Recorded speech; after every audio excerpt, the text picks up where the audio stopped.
The thing about discipline is about boundaries, and everybody requires boundaries, even adults. So children just simply need to understand that there are boundaries and there are consequences of going beyond those boundaries. One consequence that you must not engage in is any sort of physical consequence on the child. But beyond that, it's really important that a child understands that for every activity that they engage in, which is inappropriate, that the consequences will be consistently applied. It could be anything, and it all depends on the age of the child. It might be timeout, which is a bit controversial, but is probably still applied. It might be that they lose a certain privilege, and that privilege will depend. So it could be screen time, it could be time for access to toys, or it might even be time to go out for playtime, for example.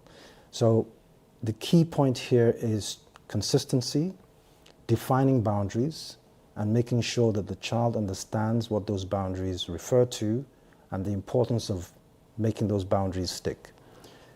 This is also important because, of course, a child developing an understanding of social boundaries early on influences how they turn out as teenagers and even as adults. So this is a long-term thing and not just immediate.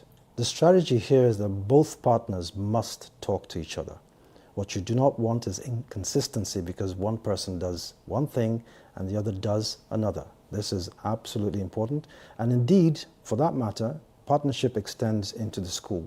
So having the school understand that as a parent you are keen to ensure that your child develops an understanding for boundaries is also useful for the school as well.